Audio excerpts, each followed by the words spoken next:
So I don't know if you guys saw this over the weekend, but Prince Harry lost his legal lawsuit against the UK. He was basically asking the UK taxpayers to pay for his security when he goes over there and visits. They said no. He gave a very strange interview. I want to show it on the BBC afterward. Number 6. I would love reconciliation with my family. There's no point in continuing to fight anymore. As I said, life is precious. I don't know how much longer my father has. He won't speak to me because of this security stuff. But it would be nice to reconcile. He also went on to say that the cost of the security has been grossly exaggerated by the British press. He explains the risk to his safety has not changed. I was born into these risks, saying that while he might not be able to step back from his role as a working royal, he's still a member of the royal family. He also claims that he lives a life of deep service. He served in the British Army, deployed to Afghanistan twice, and launched the Invictus Games, a multi-sport event for wounded and ill and injured service members. He's basically Mother Teresa, Cena. Yeah. What do you make of this? And is King Charles dying?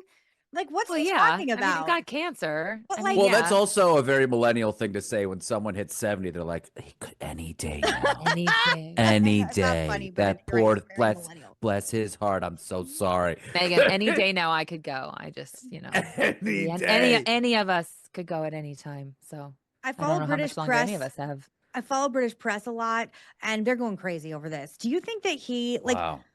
he's receiving a ton of backlash? Is it just, again, like the same thing that we're talking about, this like tone deafness of you're living in a $20 million mansion in Montecito, your beautiful wife's making like flower things on things. Sprinkles, Whatever. flower petal sprinkles. I don't think living in a $15 million mansion in Montecito, for my impression of the world, is a quote life of service. I think the people working at the World Food Program with my mom trying to get trucks of food into Uganda are living a life of service. That's my takeaway of I a life agree. of service. Why is he the worst? He's the worst. He's Yeah. the worst.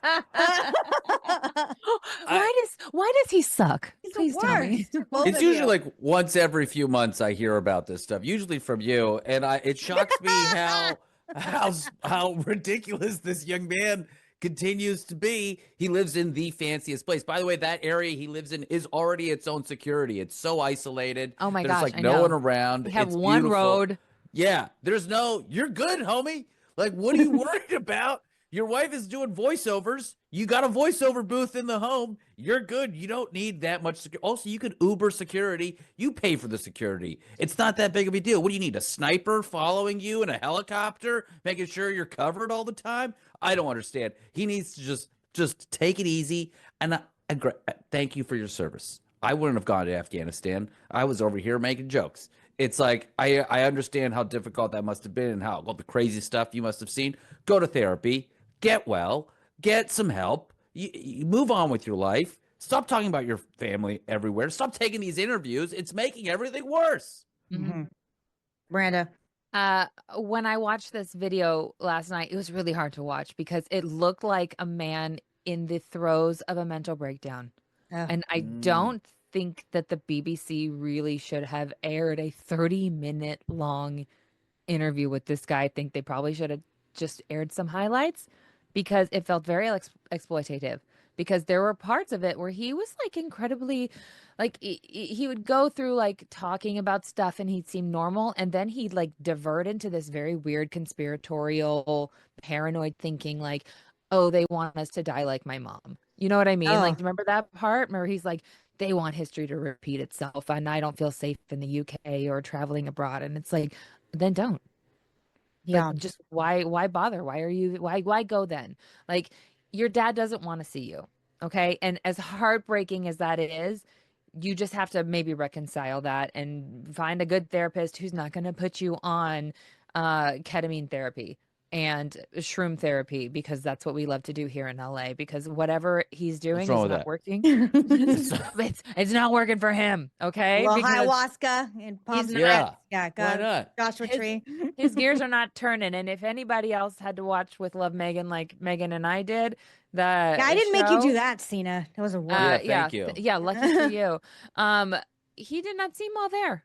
in his appearance on the show. So I think that maybe he's spending a little bit too many of his days popping some gummies and playing the Xbox and not doing service. The other So thing is, he's like, my family, I want to reconcile with them. You did a reality show spilling all the secrets, and then you wrote Yeah. a book. and you wrote the book. Where you talked about your genitals and losing your virginity and the sexual position you took. This is not a lie. Pick up the book because I was forced to read it. Like how you lost your virginity. It's really tawdry. It's really exploitative. He says a lot of disgusting things about his brother and Princess Kate. Why would they be around you? I have someone in my phone right now that I've had for a long time. I need to delete it. And their name is Leaker in my phone. And it's someone who used to work for my dad who was a leaker. And guess what? I don't talk to him. I don't talk Oh, at all because you betrayed my family, and my family is a peanut compared to them. Why should Prince William and Prince Kate accept you back? All you well, and he are, told you are Oprah. He went on Oprah and all said you how much are he hates his is family. all you are is a TikTok for them. You'll just we know what Meghan Markle will do. We know what you'll do. You'll go ahead and Instagram about it, tweet about it, write another book, whatever. You are nothing. The royal family is nothing but online content for them.